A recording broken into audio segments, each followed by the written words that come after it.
So we're continuing on with the Imitation of Christ. We're on book 2, chapter 11, on the small number of the lovers of the cross. Yeah.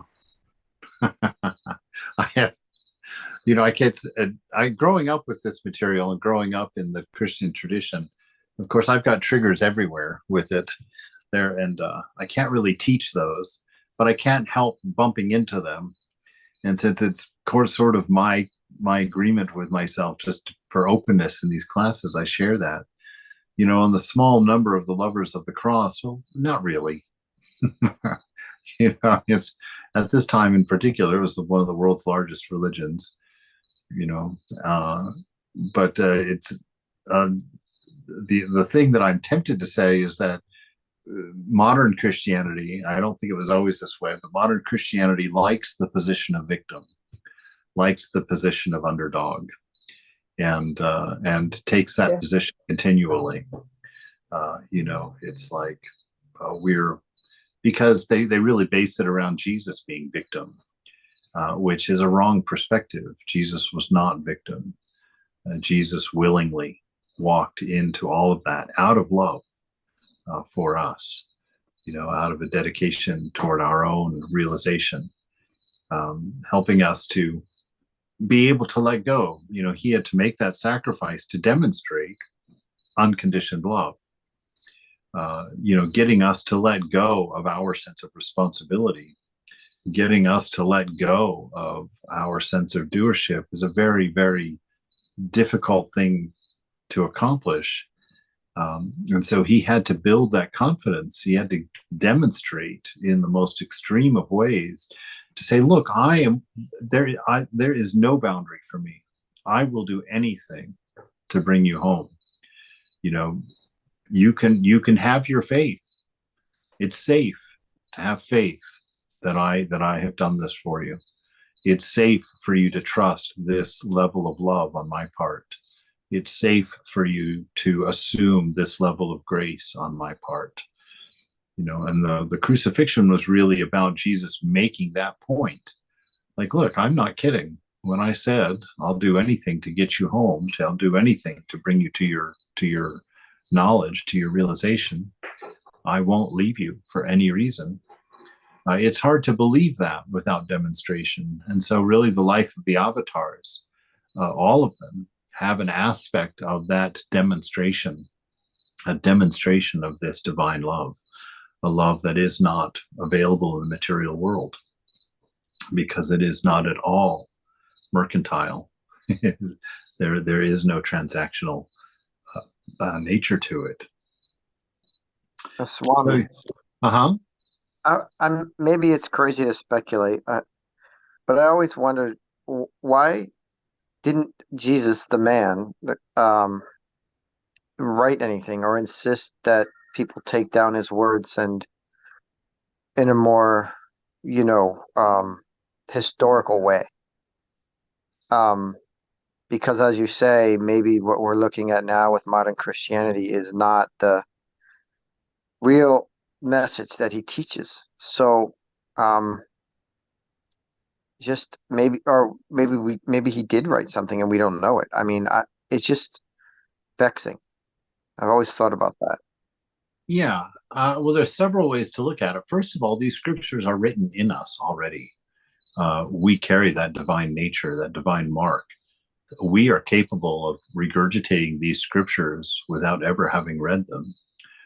If we were to purify mind, if we were to get rid of ego, we could dictate the scriptures. They are our nature. That's why we feel such a familiarity with them when we read them. That's why there's a certain amount of intimacy that comes when you read these truths. You know it to be true because it resonates within us. So there wasn't really a need for that. He was doing it to bring it in as a front door demonstration in his life for us, to show us what a perfect human being looks like, to show us what perfect love would do, what perfect grace means. The other thing, too, is that they have no sense of egoism. So they have no sense of doership themselves.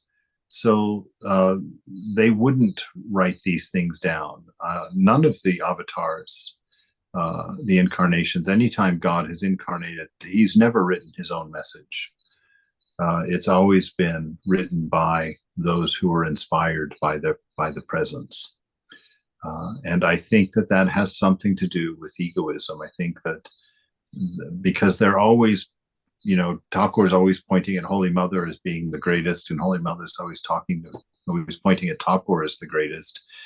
And you see that kind of play in the avatars. They do not announce their greatness. They do not announce their identity because they are in a state of full surrender. They are not to be described with a description. They are described by an absence. That's what Ramakrishna said. He didn't say, "Oh, I'm an avatar. Oh, I'm this or I'm that." He says, "I'm a whole."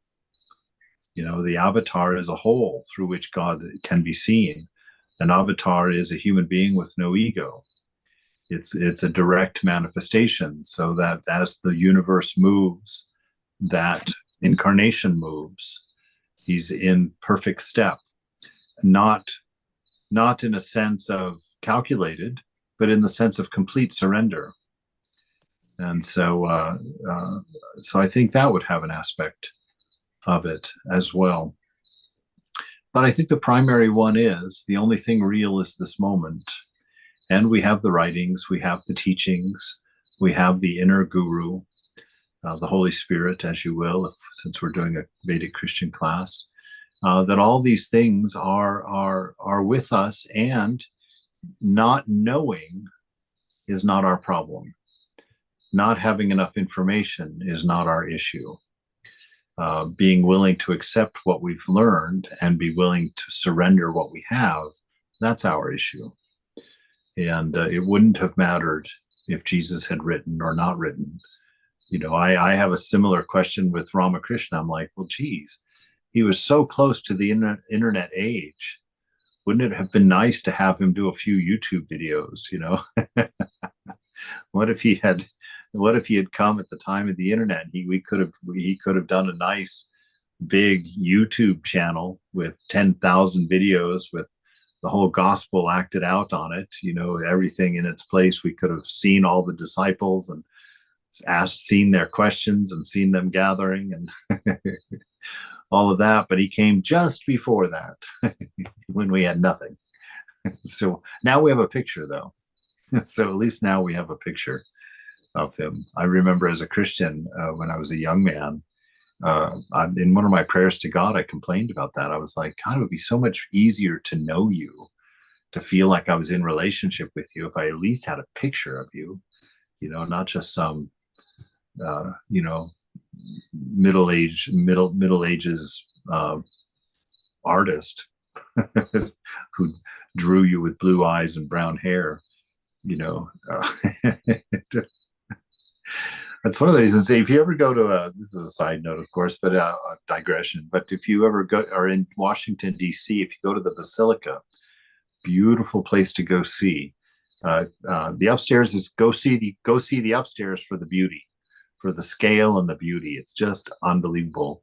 But go to the basement, go to the sepulchre, the downstairs, and they've got 70 something chapels to the Divine Mother down there, to Mother Mary as the Divine Mother. And those chapels are have been inspired by monasteries around the world. And so you have our Mother of Vietnam, and you've got our Mother of China, and you've got our Mother of the Philippines, and you've got our Mother of all the different Marys from around the world. And so you've got a Black Mary, you've got a White Mary, you've got Chinese, Japanese. Everybody made Mary in their own image. And so as you go from each chapel to chapel to chapel, it's wonderful in that sense. It is so universal. And oddly enough, Mother is always recognizable, regardless of what she looks like, you always know who she is.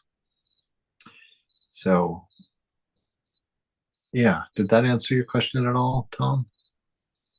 Was that Yeah, it did. Thank you very much. okay? Yeah. Yeah, because that's the big one. This moment contains all of the scriptures, and the only thing that made those special who were writers of those scriptures is that they could hear them, that they were of pure mind. There was no egoism blocking out their direct knowledge of existence. And so they could crystallize the moment into text, as it were, crystallize the presence of God into text. And that's what became scripture for us. Those seers, those hearers could take this moment, the presence of this moment, and interpret it into words and write it down. And we have that ability also. We can also know, we also have that built into us. We are that. All right, chapter 11. On the small number of the lovers of the cross. Jesus has many lovers of his heavenly kingdom, but few cross bearers. Right? Everybody. This is the same as when Ramakrishna says, "Oh, there's so many gurus, but where are the students?" you know, everybody wants to become a teacher. Nobody wants to be the student. Nobody wants to be the obedient one.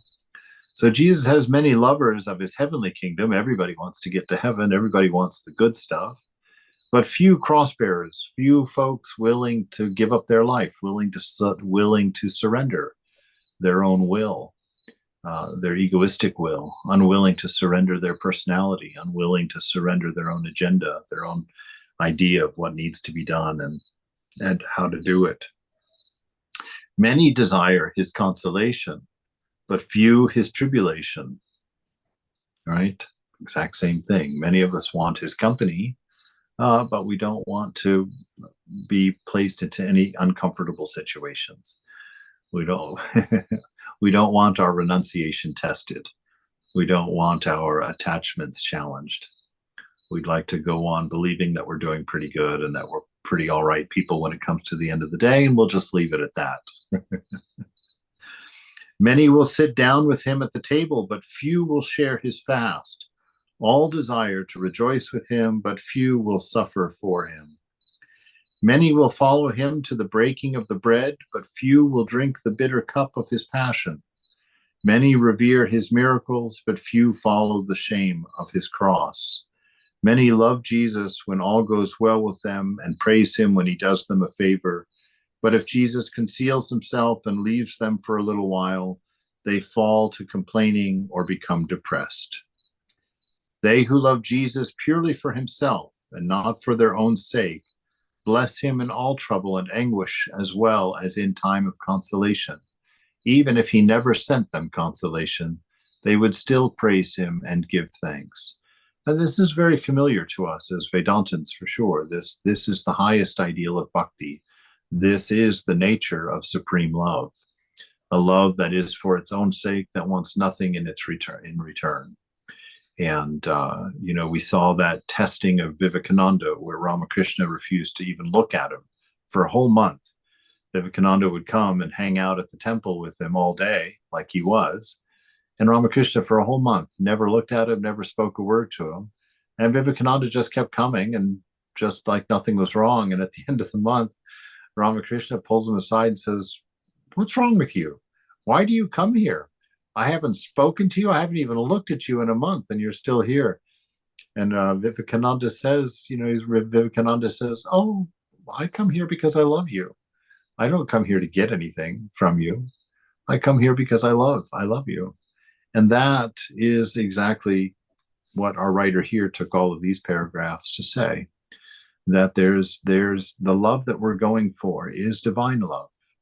It's a love that's not caused. It's a love that is from our nature. It's an isness. It's what we are. And so we love not because of a cause. See, and that's what makes it different from the love of that's within this relative world, because everything in the relative world has a cause, because it exists in mind only.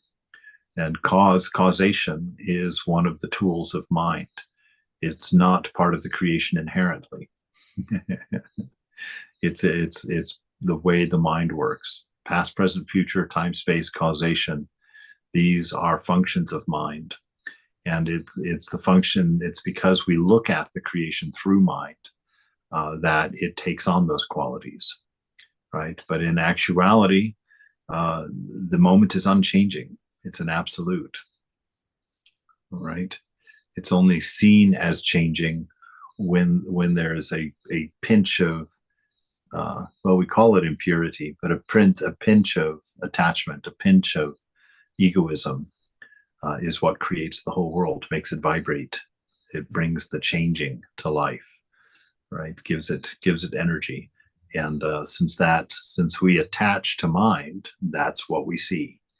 When we place me and mine into the mind, all of this was created by that for us.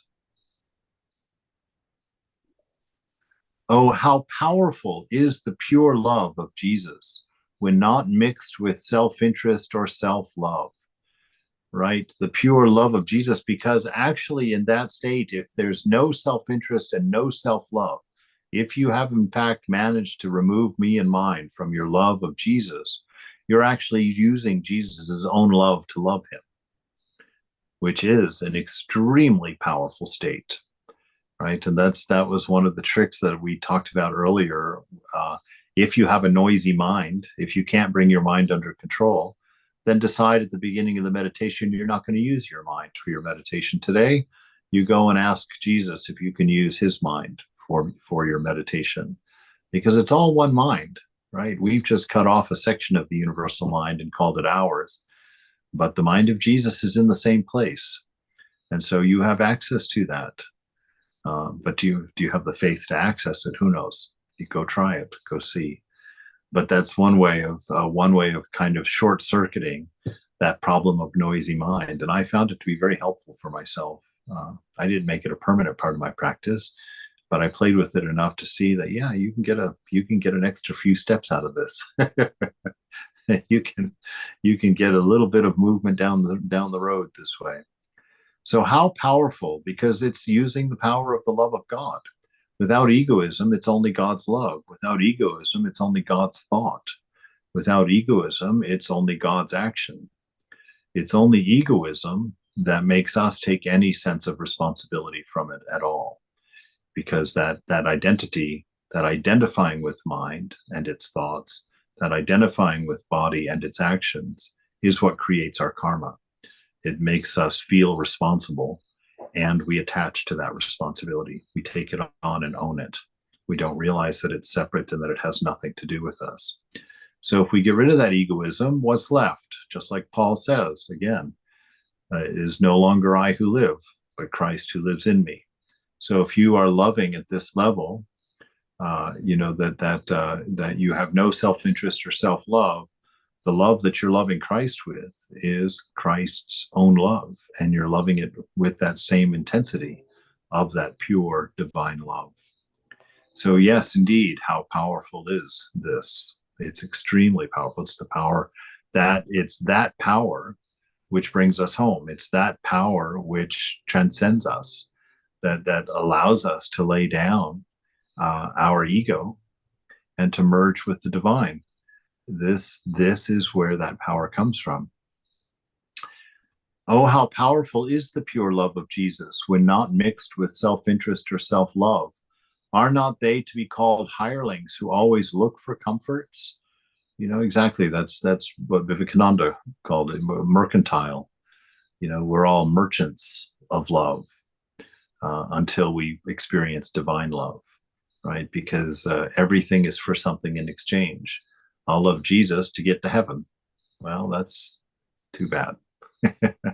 You'll never experience the depth of that love if that's why you're doing it. And so in the beginning, it's fine. In the beginning, it's fine. But always try and make your love independent of circumstance and condition.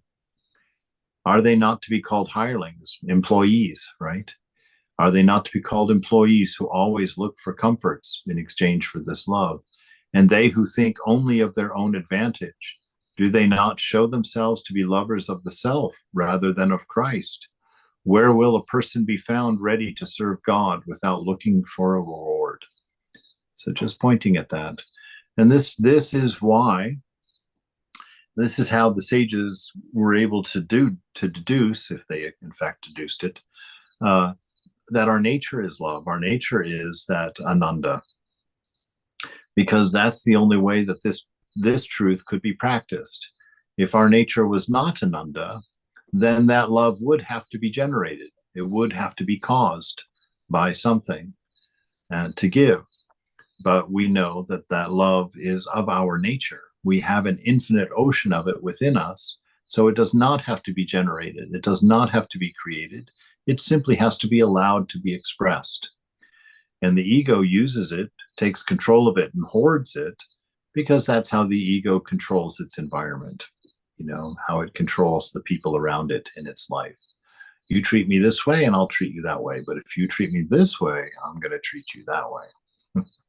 Right? So the ego takes it as a tool, and it no longer flows with equanimity and freedom. It flows according to cause and egoism. And that's why we have so much trouble in the world. that's why we suffer. Where will a person be found ready to serve God without looking for a reward? It is hard to find anyone so spiritual who is willing to be stripped of all things. That's the crux of it right there. That's the reason it's so hard, because we have a whole bunch of pretend things to let go of. And our ego is in charge of those pretend things. And so the ego wants some cash. It wants something in exchange. Like, yeah, okay, I'll give up everything, but I should get something of some kind in there. And so it's very hard for us to break that habit, because that's worldly love. That's all we've ever known, right? Even our own parents turned that love conditional at times, withheld it for conditions, for behaviors. So in this world, it's very, very hard. That's why faith is the root of it all, because the only way that we can even begin to search for something is to believe that it exists, and to believe that a pure love with no circumstance or condition to it, necessary for it, is something that takes faith, because we only know that intuitively from our own nature and not from the world at all. So it is hard to find anyone so spiritual who is willing to be stripped of all things. Where will you find a person truly poor in spirit and free from all attachment to creatures? Right? When they talk about creatures or the creation, they're talking about the material, the world of Shakti, the world of manifestation. So how hard it is to find a person not attached to the creation, not attached to body mind. How hard to find a person who's willing to lay everything down in response to Jesus having laid everything down, in response to the teachings of Krishna or Rama, right, or Buddha. It is hard to find anyone so spiritual who is willing to be stripped of all things. Where will you find a person truly poor in spirit and free from all attachment to creatures? Such a one is a rare treasure brought from distant shores. If we were to give up all of our possessions, it is still nothing. If we did severe penance, it is but little. If we acquired all knowledge, still we are far from virtue. Even if we had great virtue and fervent devotion, we would be lacking that one thing necessary above all else. And what is that one thing? That leaving all things behind, we should leave self, the small self, renouncing ourself completely and keeping nothing for self-love. And then, when we have done all things that we know we ought to do, let us think that we have done nothing, right? So there's a little bit of a different way to talk about it here that I think would be a little bit clear, because of course that one thing, the one most important thing, is love. And so really he's saying here, make sure that your expression of love is for its own sake, not for any other reason. Get rid of any other possible reason and only be loving because it's your nature to love. And we have that story. I'll remind you again, because I have my stories that I always go to, of that guru and his disciple meditating on the banks of the river, and they've got that scorpion. Remember that story? Scorpion crawling up on a long piece of grass, and it falls into the river. And the guru reaches down, puts his hand in the water, and picks up the scorpion, puts it on the shore. And when he lays it on the grass, the scorpion stings him. And they're sitting there meditating some more. A few moments later, the student sees the teacher again. The scorpion again has climbed up on the long grass, fallen into the river. And the teacher again goes in, picks up the scorpion, puts it on the shore, and gets stung again. And this happens a third time, and the disciple has had it. The disciple is like, "What are you doing? Are you an idiot? That scorpion has stung you 3 times, and still you haven't learned the lesson. You keep reaching in there to get it." And the teacher smiled at him and says, "What else can I do? It is the scorpion's nature to sting, and it is my nature to alleviate suffering. What can be done?" Right? And so that is divine love. It's acting out of your nature and not paying no attention to things that might make it seem worthy or unworthy, the object of your love. And so we just do it from that space, and that is the highest ideal. And this is where he's trying to get us to, because once we have that notion of love, once we've seen it in ourselves, then we can easily know it to be from the divine. And surrender, when we know that love, then is a much simpler affair, much simpler affair. And it's not just laying down all of our possessions, it's laying down everything, your personality, your favorite thought, your accomplishments, your education, your good looks, your charming wit, your beautiful body, your gorgeous face. All of these things have to be laid down and counted as nothing, right? Because that's our situation. It's like we can't earn our way into freedom. Why? Because a perfect life is what we are by nature, right? That's what was expected, a perfect life. And the fact that we chose not, or got tricked into not, or however we expect that we got into our situation, we have nothing to pay for now to make up for the distance, between the perfect life that was expected and the life that we actually lived. So we have no way to cover our own expense. If we lived perfectly from now to the end, there would still be that dip where we weren't living perfectly, and there's nothing that we have available to us to fill that gap in, because we can't live a section of our life more than perfect, right, to make up for the dip. And so the only way that dip is taken care of is through surrender to the divine, letting go of our sense of responsibility, which comes from our sense of separateness, you see. And so that love ultimately will give us the courage to set down our sense of responsibility and to accept the gift of payment for all of that within the Christian context from the divine, from the beloved, right? And at that point, we're ready. At that point, certainly, realization would be ours.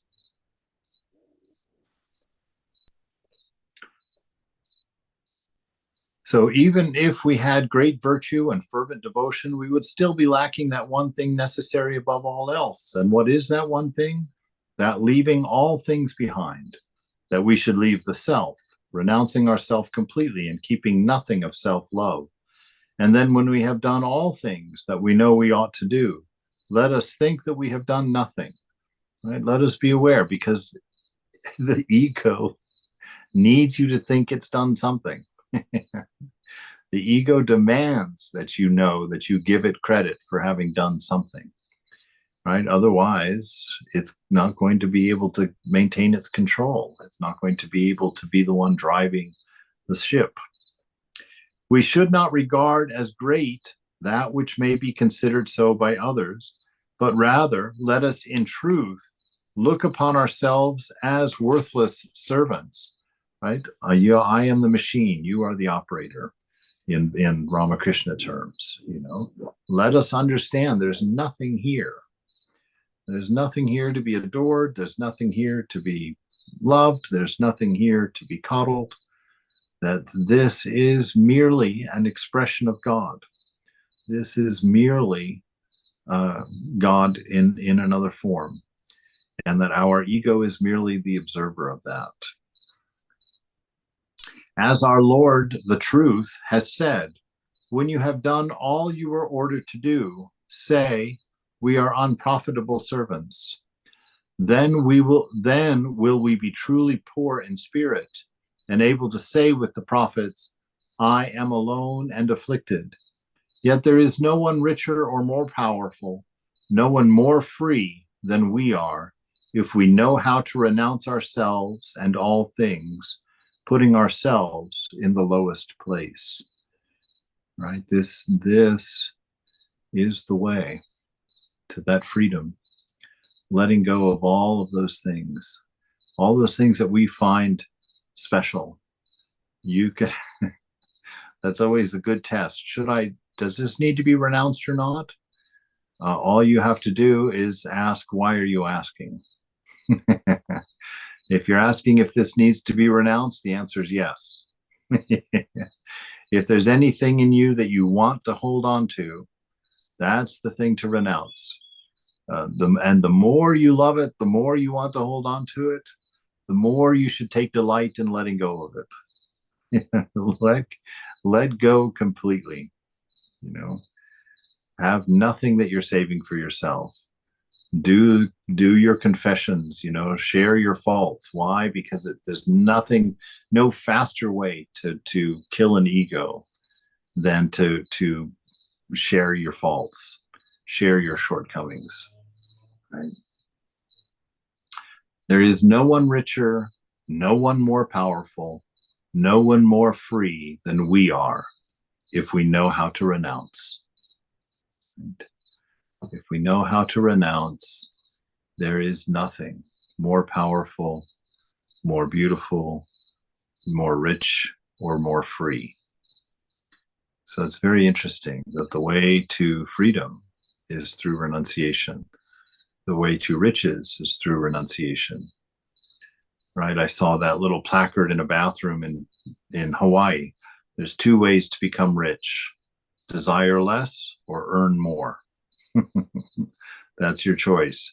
And so what the Lord is teaching us here is desire less. Get rid of everything, surrender everything, and then you'll know what wealth is. Right? Then you'll know what power is. All right, chapter 12, on the royal road of the cross. Anyone who wishes to follow me must deny himself, take up his cross, and follow me. Right? A very famous scripture there. So this deny the self, this lower self, this ego self, deny anything that is clutching for something outside of yourself for fulfillment. To deny anything in you that you want to grab, that you feel like you need to have, right? Because that's being prompted by ego, by the hunger of ego. So anything that you're reaching for outside of yourself must be denied. That's how you deny the lower self, because the lower self is constantly hungry, constantly in need of evidence that it's worthwhile and that it exists, separate and apart from the whole. Take up your cross, right? Make your sacrifice to the world. To love, really all he's telling you here. There's another way of talking about it. This is talking from the negative perspective, to deny self, take up your cross, follow me. But there's another way, and this is the Vedantic way, always talks about it in a more what you're going toward and not what you're walking away from. And so, so this deny yourself is let your love flow freely without inhibition and without direction. Don't use your love to manipulate. Don't use your love to get what you want. Don't use your love for a purpose of any kind. Allow your love to flow freely because it's your nature to love freely. It's that guy getting stung on the bank 3 times in a row. That's denying the self, because the self wants to crush the poor little scorpion. On that third one, myself would have smudged him on a rock, right? Make sure he wouldn't jump in that water again. And so that's the lower self. That's what needs to be denied. And that guy denied it 3 times in a row. He knew he was going to get stung, but that wasn't the point. That wasn't his concern. His concern was being who he is. I am a lover. I am of divine love. I am of divine wisdom. My nature is to alleviate suffering. And so he did that at any cost. That's denying the self. Take up your cross. That's to know that your whole sense of purpose is to be the butler of the divine, in the moment, ready and willing to serve, always glancing around the room in front of you, looking for opportunities to serve. That's taking up your cross. That's proactively being a lover, proactively being a lover. And follow me, right? And following him is knowing where you're going. So in loving the proper things, loving things properly, not loving them because of gain, not loving them because they're beautiful, not loving them for any sense of reason, right? That's how we follow Christ. We follow Christ to see how it's done, to see what it looks like if we're doing it properly. And so many think this is a hard saying, but it will be harder if on the day of judgment a person hears those terrible words, "Depart from me, you accursed, into the eternal fire." All right. Yes. Really what he's talking about there, that eternal fire, is just that eternal dissatisfaction of being mercantilely oriented in your love, right? As long as you're in this ego self, you are suffering. It is a continual suffering, right? And so he's really just saying, you think it's hard to be selfless, then you're not discerning enough, because you haven't realized that it's much harder to be selfish, right? You're not paying attention, because a life hungry for sex, a life hungry for its next escape, for its next pleasure, for its next drink, a life that's lived in continual pursuit of these things is exhausting and horrible. Let me witness. A life of the senses is a life of slavery. You will never have enough. You will always be looking. You will always be hunting. You will always be hungry. And that the more you experience your pleasures, the more particular they're going to become, and the harder you're going to have to work, and the farther you're going to have to go to find them. And so it is a non-winning situation, and that is hell. To live your life with the assumption that you're separate from God, that is hell. You don't need another place. You don't need another created thing, right? The fires of hell, the fires of sulfur that they talk about, those are the fires of desire that drive you endlessly into exhaustion. Right? Those are the fires of desire that burn you constantly. They who gladly accept and follow the word of the cross will now not then dread that sentence of eternal damnation. Those who gladly accept and follow the word of the cross now will not then dread the sentence of eternal damnation. Yeah, this is the thing that bothers me. He's just spent a whole 3/4 of a page telling us not to do this for reward, to do this for its own sake, and then he ends it by bringing up a warning. Live this way or you're going to pay for it. So this is how I know that this is not truth. That this is the institution that wants to keep your membership and to keep your tithing entering into the teachings here. Right? Because we would not at all have to think about that. We would not at all be thinking about that. And if we are thinking about that, it's uh, it's fine, because in the beginning we can't start perfect. We have to make our attempts and whittle away our faults and purify the mind as we go, which they will do naturally just by being in the constant presence or constantly aware of the presence of our beloved, right? So those who do that are not going to have to worry about it. Those who aren't going to do that, it's not going to matter whether they worry about it or not. They're, you know, they ultimately are going to get there, right? But as long as it's mercantile, as long as it's transaction-oriented love, you're still going to experience some suffering. You're still going to experience pain. This sign of the cross shall appear in the heavens when our Lord comes to judge the world. All right. And this is something that's happening continually, right? This is called karma. This is why there is karma, because God is constantly judging. You're always getting payment for your deeds, right? This whole judgment day and the whole notion of creation are happening at every moment. Creation is coming into existence, falling out of existence, and being recreated again in the moment. Every moment is a new creation, the sages have said, and that there is no relationship between each creation. Each creation is its own in the moment. It's the mind that creates the story, that gives it a narrative, that creates movement, that creates a story of causation.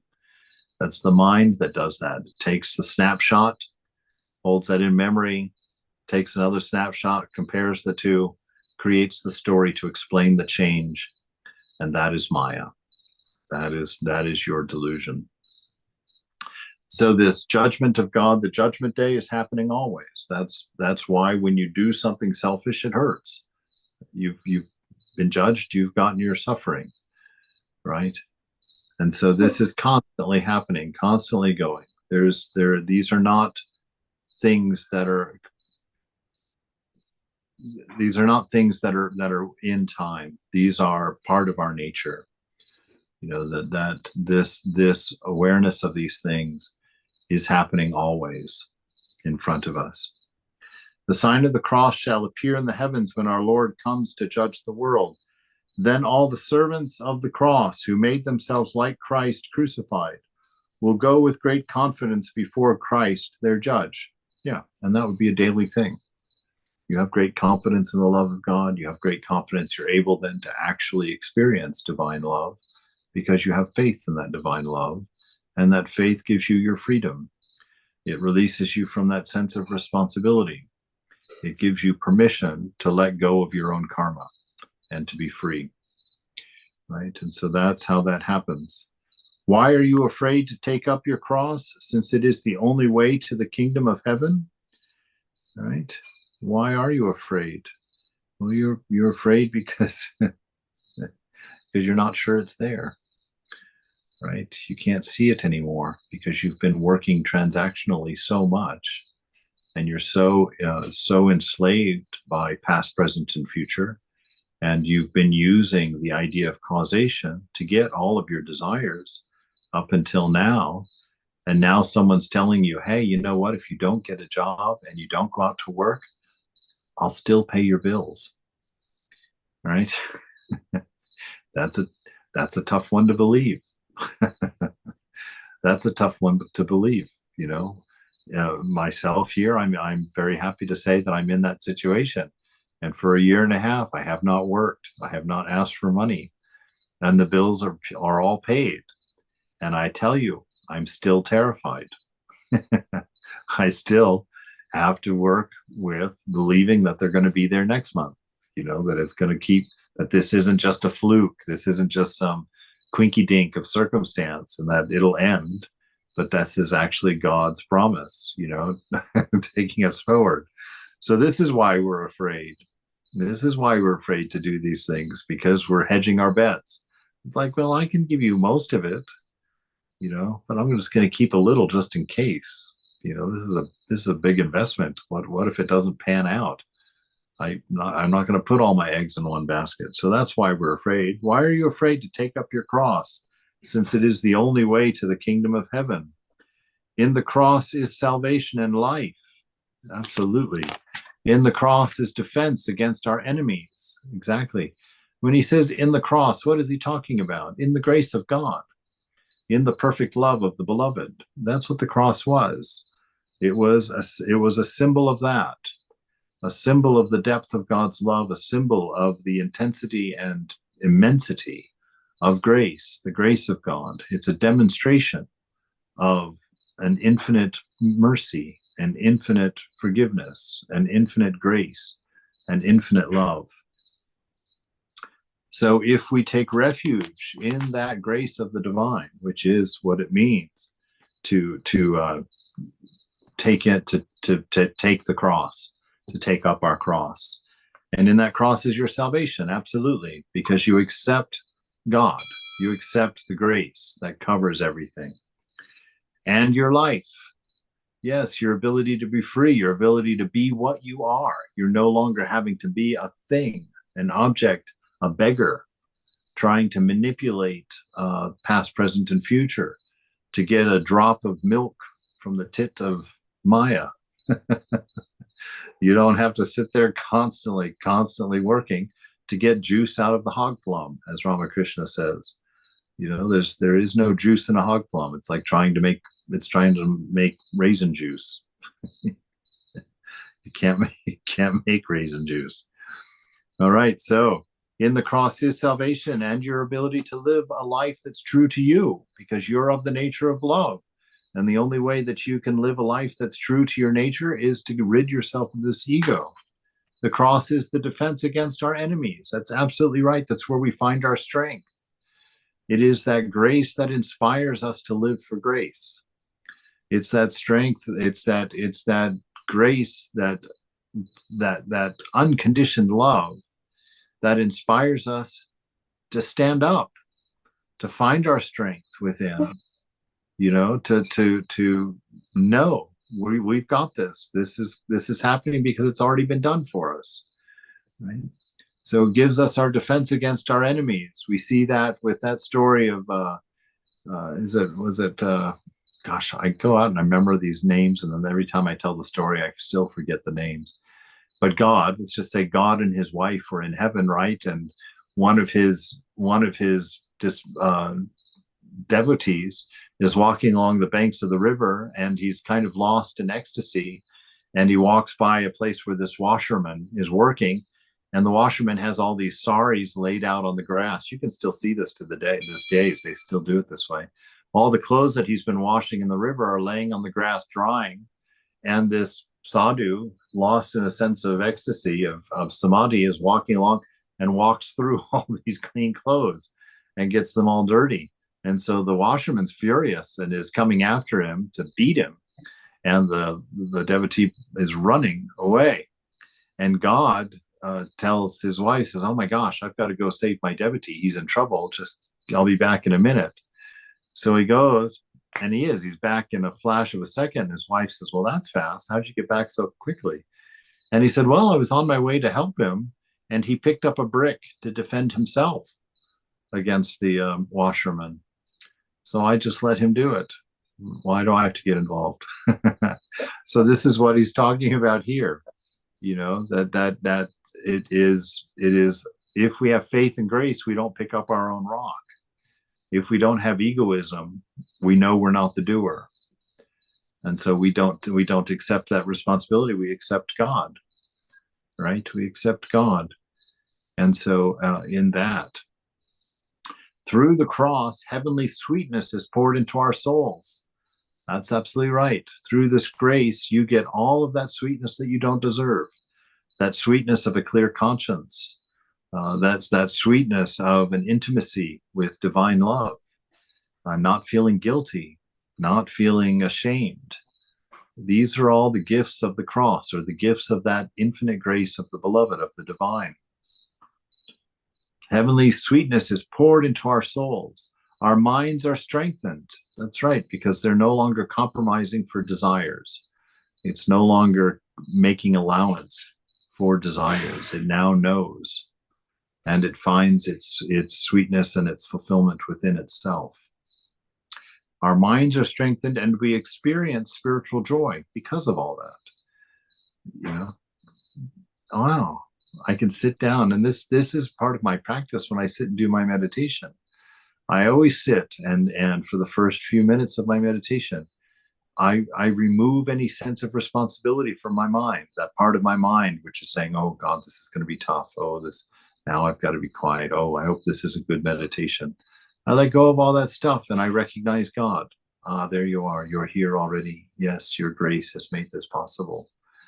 Your love has put you here. If I can't see you, it's because of the cloud of my own egoism, not because of your absence. You know, you've given me everything. It's come to me freely by your love and by your grace. Beloved, let me see. Beloved, beloved, beloved. And then the mantra starts, you know, and you go in. In the cross is the height of virtue and the perfection of all sanctity, because it's the source of your sanctity. It is what has sanctified you. You are sacred by nature, but you're sanctified by grace, by the ability to accept an infinite love. Because to accept infinite love is to demonstrate infinite humility. To have infinite humility is to have sacrificed the ego, to have given up the ego. So the cross is the height of virtue. That's right. Because it is not your activities, it is not your performance and your behavior that is your virtue. That's the whole point. Your virtue is by the nature of what you are, not by the nature of what you do. So your claim to virtue is through grace, through identifying with God, not through an effort, not through a performance, not through a behavior. Without the cross, there is no salvation for our souls, nor hope of life eternal. Take your cross then, follow Jesus, and you will go into everlasting life. Indeed, accept the gift. Taking up the cross is a natural thing if you've accepted the gift. You know, the taking up the cross will become a natural state for you because it will be your joy. It will be your security. It will be your peace of mind. It will be your assurance. It will be your strength. It will be your refuge. It will be everything to you. Right? Remember that Jesus has gone before you bearing his cross and has given his life for you upon that cross, so that you may bear your own cross and long to die on it for the love of him. For if you die with him, you will also live with him. And if you have shared his suffering, you will also share his glory. Right?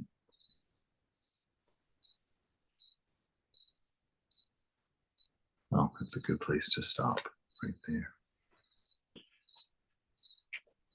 So yes, again, he can't seem to resist these if-then statements, which are contrary to his message.